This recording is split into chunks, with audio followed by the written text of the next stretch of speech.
ማንቸስተር ዩናይትድ ሌላ የቼልሲ ፍሎፕ የሆነ ተጫዋች ሊያስፈርም ነው። ከሱ በተጨማሪ ስለ ቦአዲ፣ ስለ አሌክስ ሚችል፣ ስለ ቹዋሚኒ እና ሌሎች ነገሮችን በዚህ ቪዲዮ ነግራችኋለሁ። ከዛ በፊት ግን እንደተለመደው ቪዲዮ ላይክ እንዲሁም ደግሞ አካውንቱ ፎሎ ማድረግ እንዳትረሱ። ደቂቃዎች በፊት ዘ አትሌቲክን ጨምሮ እነ ጋርዲያን እነ ፋብሪዚዮ ሮማኖ የቼልሲው የ22 ዓመት ሚድፊልደር አንድሬ ሳንቶስን ማንቸስተር ዩናይትድ ለማስፈረም ድርድር ወይንም ደግሞ ንግግር ጀምሯል ከተጫዋቹ ኤጀንት ጋር ብሏል። ይህንን ተጫዋች ማንቸስተር ዩናይትድ ለማስፈረም ላስት ጃንዋሪ ሩበን አሞሪም እያለ ንግግር እንደነበረው እናስታውሳለን። ተጫዋቹ የመሸጫ ዋጋ እስከ 50 ሚሊዮን ፓውንድ ሊሆን እንደሚችል ተገምቷል። ምን ትላላችሁ በዚህ ዜና? እኔ ደስተኛ አይደለሁም። በተለይም ደግሞ ማንቸስተር ዩናይትድ ፕራዮሪቲ ብሎ የሚያስባቸው ተጫዋቾች ጋር ኮምፔር ስናደርገው እንደነ ኤሌት አንደርሰን፣ እንደነ ፈርናንዴዝ እንዲሁም ደግሞ እንደነ ቶናሊ አይነት ሌቭል ላይ ያለ ተጫዋች ነው ብዬ አላስብም።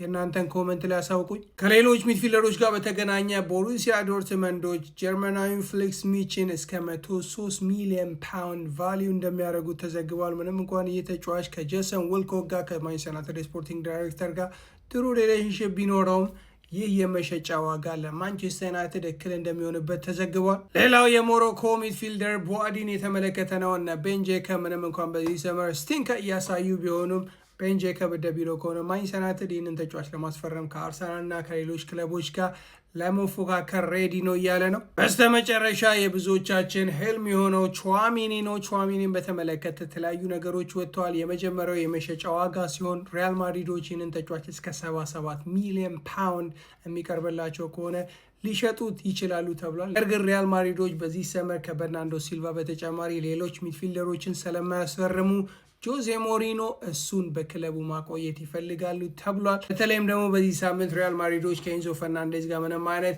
ድርድር እንዳልጀመሩና እሱ ማስፈረም እንደማይፈልጉ አሳውቀዋል። ምን ትላላችሁ? አንድሬ ሳንቶስ ወደ ማንቸስተር ዩናይትድ የስ ኦር ኔ? ምን ትላሳውቁ? ቪዲዮ ላይክ ማድረግ እንዳትረሱ። ከሞን ዩናይትድ